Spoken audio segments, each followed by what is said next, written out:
저는 30대 중반의 여성입니다. 아버지가 사고로 일찍 돌아가셔서 홀어머니 밑에서 외동으로 자랐어요. 생계를 위해 어머니가 밤낮 없이 일을 하셔야 했기 때문에 저는 일찍이 남의 손에 맡겨지거나 친척집을 전전하기도 했고 형제도 없다 보니 늘 외롭게 자랐습니다. 그래서인지 결혼을 일찍 하고 싶었어요. 어서 빨리 내 가정을 꾸리고 아이도 많이 낳고 안정된 가정이라는 울타리를 갖고 싶었습니다. 그래서 대학 졸업 후 들어갔던 회사에서 남편을 만나 2년 정도 연애하고 곧 결혼을 했어요. 서로 불같이 뜨거운 사랑을 한 건 아니었어요. 성격이나 집안 환경이 비슷한 데다 이 정도면 결혼해도 되겠다 하는 정도의 느낌만으로 성급하게 결혼을 결정했죠. 지금 생각하면 너무 어렸고 어리석은 생각이었어요.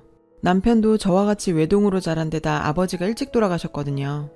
사랑보다는 연민과 동정에 가까운 감정이 더 컸습니다. 그래도 신혼 초엔 큰 문제 없이 무난하고 순탄한 결혼 생활을 했어요. 시어머니와 합가를 하기 전까진 말이죠. 결혼하고 2년 정도 됐을 때 남편이 시어머니와 합가를 하면 어떻겠냐고 슬쩍 얘기를 꺼내더라고요. 시어머니에게 자식은 남편 하나뿐이라 저도 각오는 하고 있었지만 이렇게 빨리 합가 얘기를 꺼내게 될 줄은 몰랐습니다. 결혼 전 남편과 단 둘이 사시던 시어머니가 너무나 외롭고 적적하시다며 우울증에 걸릴 것 같다고 하셨답니다. 남편은 시어머니가 하나 둘 아픈데도 생겨나고 너무 힘들어하시니 합가를 해야 한다는 식으로 거의 통포조로 말하더라고요. 저희는 결혼하고 3년 정도 후에 아이를 갖기로 했는데 이유는 신혼생활을 좀 더 즐기고 육아하는 데 드는 비용을 좀 더 모아놓고 출산하고 싶어서였거든요. 그런데 남편은 아이를 낳게 되면 도움의 손길이 필요하다며 시어머니가 육아며 집안일이며 많이 도와주실 거라고 자꾸 합가에 동의하라는 듯 정당성을 부여했습니다. 전 너무 부담스럽고 갑작스러워서 선뜻 대답하기 어려워 주저하고 망설이는 모습을 보였더니 남편이 돌변하며 불같이 화를 내더라고요. 난 네가 그런 사람인 줄 몰랐어. 내 엄마면 네 엄마기도 한 거 아니야? 난 장모님을 우리 엄마처럼 똑같이 생각하는데 넌 아니구나? 이렇게 서운함을 토로했어요. 그때부터 저랑은 눈도 안 마주치고 차려놓은 밥도 안 먹고 무슨 말을 해도 그냥 무시를 했어요. 애도 그런 애가 없었고 갈수록 한심하고 저에게 실망감 안겨주는 행동만 하더라고요. 연애할 때도 그렇고 결혼하고 나서도 한 번도 보이지 않았던 남편의 그런 모습에 전 많이 놀랐습니다. 아버지 없이 어머니와 단 둘이 살아서인지 시어머니와 남편의 관계는 정말 끈끈하고 깊었어요. 너무 가까운 사이라 제가 들어갈 자리가 없을 정도라는 생각이 들 때면 저와 남편의 사이는 반대로 너무 멀게 느껴지곤 했어요. 합가 전에 명절이나 행사에 시댁에 찾아가면 대놓고 저는 없는 사람처럼 행동했습니다. 남편이 좋아하는 과일이라며 메론을 썰어 남편에게만 주기도 하고 가끔씩 외식하러 가면 저희 식성이나 취향보다는 남편이 먹고 싶은 곳으로만 갔어요. 제 의사는 한 번도 묻지 않더라고요. 제가 시어머니와의 합가를 꺼리는 이유 중에 가장 큰 건 시어머니의 강한 성격 탓입니다. 시어머니는 동네에서 유명한 싸움꾼이세요. 항상 인상을 쓰고 다니셔서 미간에 깊은 주름이 있고 몸집도 크시고 목청도 좋으셔서 평범하게 말씀하셔도 온 동네가 쩌렁쩌렁 다 울릴 정도랍니다. 사소한 일에도 시비를 걸며 싸우려고 덤비셔서 동네 사람들이 알아서 피해 다니고요. 결혼 전에 처음 인사드리려 시댁에 찾아갔을 때도 저한테 무작정 목청을 높이시더라고요. 다짜고짜 옷차림이며 인상이 마음에 안 든다고 하셨어요. 남편과 상의해서 한우 세트랑 과일을 사들고 갔었는데 성에 안 차 하셨죠. 결혼할 집에 고작 이런 걸 사가지고 오느냐며 자기 집안을 무시하냐고 하셨어요. 역시 어른 없이 자란 집 딸이니 보고 배운 게 뭐가 있겠냐. 초면에 친정 비하까지 서슴지 않았습니다. 그때 너무 큰 상처와 충격을 받아서 결혼을 망설였는데 남편이 정말 미안하다며 대신 사과를 했고 어머님이 남편 없이 자기를 키워내시느라 성격이 저렇게 되실 수밖에 없었다며 이해해달라고 울면서 매달렸습니다. 원래는 저런 분이 아니고 결혼하면 달라지실 거다. 자기가 더 노력하고 잘 하겠다고요. 그땐 저도 아직 어린 데다 세상 물정을 몰랐고 남편이랑은 문제없이 잘 맞았기 때문에 내가 남편이랑 결혼하는 거지 시어머니랑 하는 거 아니니까 많이 신경 쓰지 말자 하고 가볍게 생각하고 넘겼어요. 그리고 어떤 사람이랑 언제 결혼을 하든 크고 작은 문제들은 다 있는 법 아니겠냐고 생각했고요. 지금 같아선 바로 그때 결혼 생각을 접었어야 했는데 정말 후회가 막심합니다. 그깟 결혼이 뭐라고. 그땐 무엇보다 하루라도 빨리 결혼해서 가정을 꾸리고 싶다는 생각이 너무 강렬했거든요. 아무튼 결국엔 시어머니와 합가하기로 했고 지옥 같은 나날들이 시작됐습니다. 처음엔 남편이 신신당부를 했는지 시어머니도 나름 배려하고 조심하려고 하시는 게 눈에 보였어요. 제가 한 반찬이 입맛에 안 맞거나 제가 집안일이 서툴러도 예전 같으면 바로 불같이 화를 내셨을 텐데 가볍게 넘기거나 모른 척 하시더라고요. 그런 마음이 느껴지고 고마워서 저도 이왕 이렇게 된 거 최대한 어머니께 맞춰드리고 편히 지내실 수 있게 신경 써드리려고 노력했습니다. 결혼과 동시에 일을 그만두고 전업주부로 살던 저는 어머님과 합가 후 자주 부딪힐까봐 신경 쓰기도 했고 까다로운 어머님의 입맛을 맞춰드리고자 오전에는 요리를 배우러 다니려고 했습니다. 근데 이 문제로 한참 갈등이 생겨서 시끄러웠어요. 넌 왜 결혼한 지 얼마 되지도 않은 게 벌써 밖으로만 도는 거니? 나랑 합치자마자 네가 나가 돌면 사람들이 내가 너 구박해서 그런지 아는 거 아니냐? 아니 조신하게 집에 있으면서 내 아들 내조나 잘하지 여자가 돼가지고 왜 이렇게 나대는 거니? 정말 숨이 막히고 황당하더라고요. 남편은 역시나 자기 엄마 편만 들었습니다. 자기도 밖에 다니며 요리 배우는 거 탐탁치 않다며 정 요리가 배우고 싶으면 자기 엄마한테 집에서 배우라고 하더라고요. 기가 찼어요. 시어머니는 요리라고는 전혀 못하시거든요. 그저 드시고 음식 타박만 할 줄 알지 요리엔 전혀 관심도 재능도 없으시거든요. 정말이지 갈수록 숨이 막히고 힘든 나날들이 이어졌어요. 그러던 어느 날 또 다른 쪽으로 불똥이 튀었어요. 이번에는 시어머니가 저희 아이 문제를 가지고 간섭하며 부담을 주기 시작하는 겁니다. 도대체 너희는 결혼한 지가 언젠데 아직도 애가 없냐?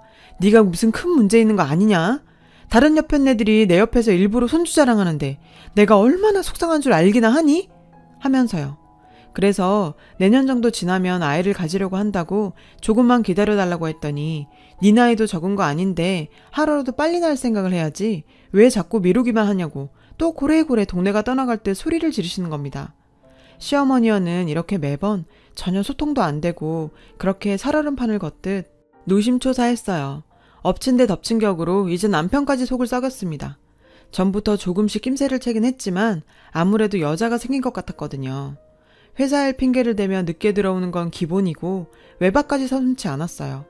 무슨 막장 드라마처럼 와이셔츠에 립스틱 자국이며 향수 냄새는 기본이었고요. 남편도 이젠 대놓고 나를 무시하고 바보로 여기는 것 같아 화가 치밀어 올랐습니다.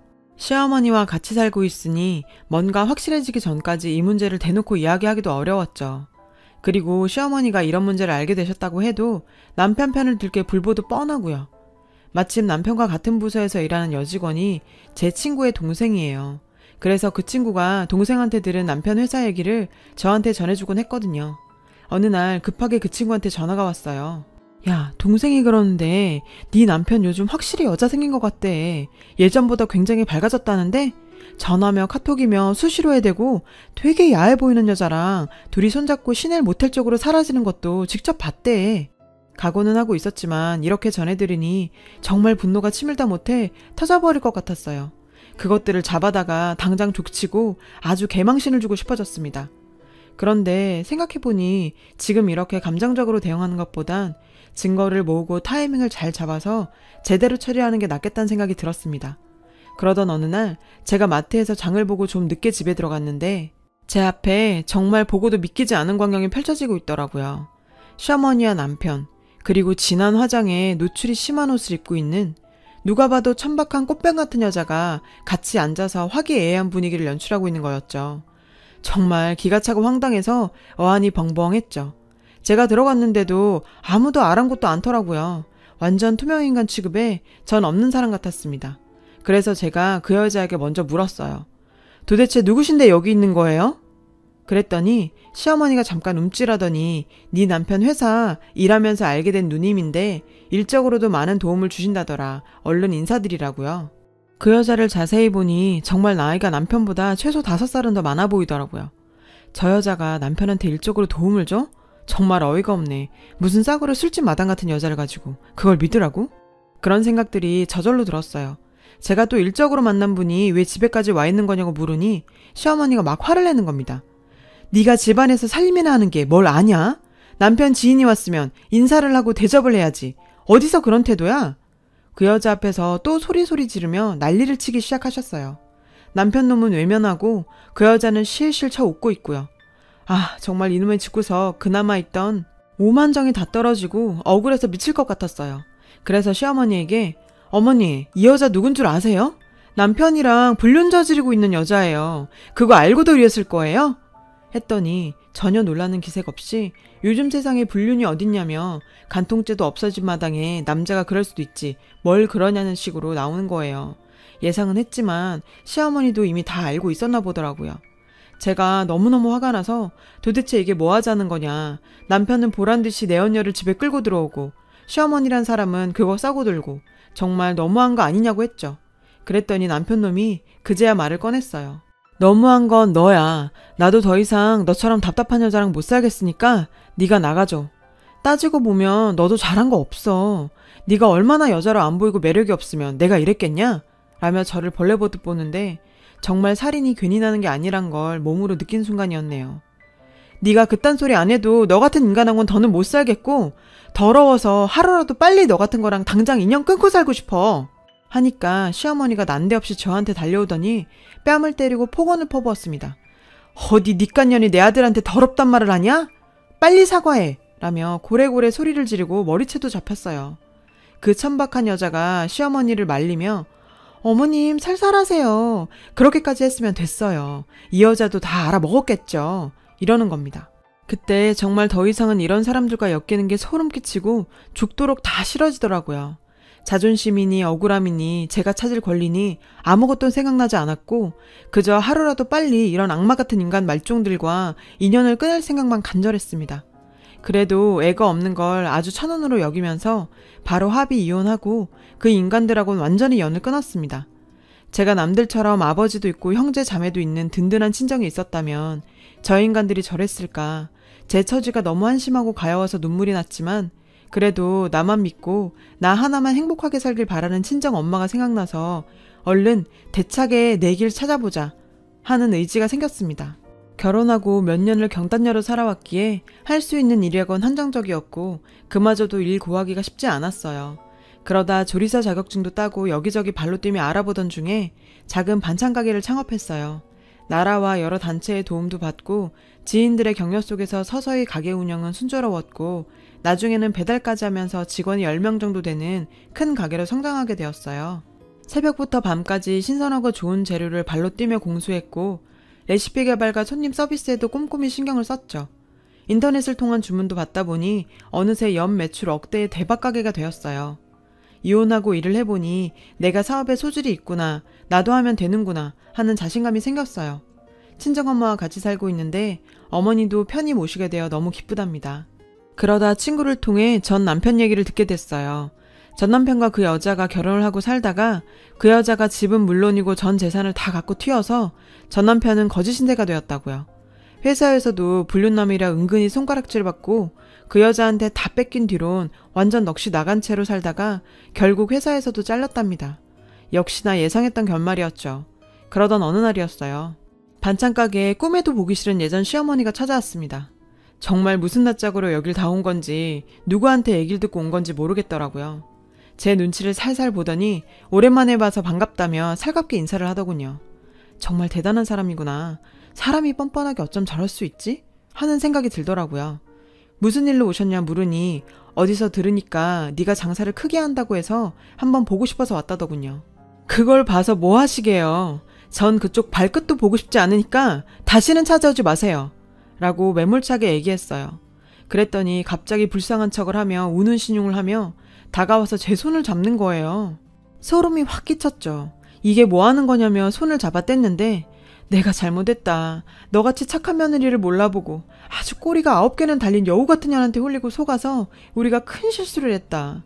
네 남편은 회사도 잘리고 너만 찾으면서 운다. 제발 나를 봐서라도 네 남편 한 번만 만나주면 안 되겠니? 저렇게 계속 두다가 내 잡겠다. 나 걔 잘못되면 못 살아. 너도 알잖니? 뭐라고요? 정말 어이가 없어서 제 남편이요? 말 조심하세요. 제가 당신 볼 게 뭐가 있어서 당신을 봐서 그쪽 아들을 만납니까? 들을 가치도 말할 가치도 없는 말 더 이상 하지 마시고요. 더 이상 남의 영업장 찾아와서 영업방해하지 마세요. 경찰 부를 거예요. 예, 아가 그러지 말고 내가 무릎이라도 꿇으마. 제발 한 번만 용서해주면 안 되겠니? 우리가 그년한테 흘려서 제정신이 아니었어. 제발 이렇게 빌게. 나를 봐서라도 한 번만 좀 봐주면 안 되겠니? 사람 하나 살리는 셈 치고. 이 여자 아직까지 내가 예전에 바보 같은 그런 여자로 알고 감정에 호소하는 것 같더군요. 손님들이 웅성대고 가게 분위기가 말이 아니었어요. 소리를 더 내면 안 될 것 같아 시모 귀에 대고 얘기했어요. 할머니, 자꾸 여기서 이러시면 곤란해요. 미쳐도 곱게 미치셔야죠. 나가세요. 하면서 직원 2명에게 부탁해서 저 할머니 끌어내달라고 했죠. 그렇게 제 눈앞에서 직원들 손에 질질 끌려 나갔습니다. 그 서슬퍼렀던 모습이 얼마나 초라하고 한심하고 우습던지요. 아주 통쾌했어요. 자기들이 자초한 일, 자기들이 감수해야죠. 일말의 양심이 있다면 여기가 어디라고 찾아와서 저러는 걸까요? 정말 새삼스레 세상엔 별별 인간들이 다 있다는 생각이 들었어요. 긴긴 인생에서 그냥 좋은 경험했다 여기고 전 앞으로의 길만 생각하려고요. 그런 게 정말 진정한 승리인 것 같아요. 제 글 읽어주셔서 감사합니다. 여러분, 사연 댓글에 응원과 현명한 조언 부탁드려요. 좋아요와 구독은 저에게 큰 힘이 됩니다. 오늘도 좋은 일 가득하세요.